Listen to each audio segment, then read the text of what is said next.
অভিযোগ সংশ্লিষ্ট জনাব সজীব আহমেদ ওয়াজেদ,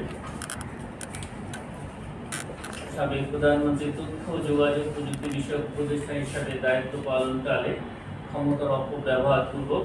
অভিযোগ সংশ্লিষ্ট জনাব সজীব আহমেদ ওয়াজেদ, সাবেক প্রধানমন্ত্রী তথ্য ও যোগাযোগ প্রযুক্তি বিষয়ক উপদেষ্টা হিসাবে তিনি দায়িত্ব পালনকালে ক্ষমতার অপব্যবহার পূর্বক অসৎ উদ্দেশ্যে অসাধু উপায়ে গাতওয়ালস্যের সাথে প্রায় ৬০ কোটি টাকারও বেশি মূল্যের সম্পদ অর্জন এবং ৫৭,৫০,০০,০০০ টাকারও বেশি অস্বাভাবিক এবং সন্দেহজনক লেনদেন করার অপরাধ অনুসন্ধানকালে প্রমাণিত হয়েছে।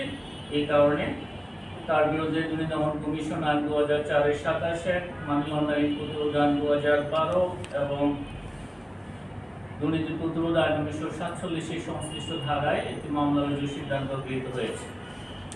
আজকে হওয়ার সম্ভাবনা আছে, আর আজকে আমাকে যতগুলো ধারণা দেওয়া হয়েছে আজকে হতে পারে। সব মামলার ক্ষেত্রে যেই তদন্ত প্রক্রিয়া যেভাবে অনুসরণ করা হয়, এই মামলার ক্ষেত্রেও একই পদ্ধতি অনুসরণ করা হয়।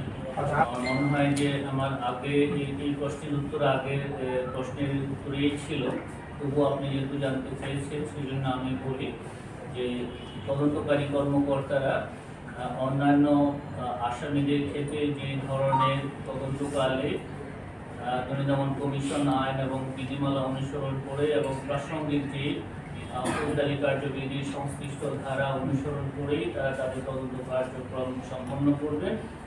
এই ক্ষেত্রে তারা জানেন তাদেরকে কী কী ধরনের কাজ করতে হবে, তো সবগুলো কাজই তারা আইনানুগভাবেই করবে। যে বিষয়ে আমার আর কিছু বলার নাই, এরপরে তদন্ত শেষে আপনারা সব জানতে পারবেন।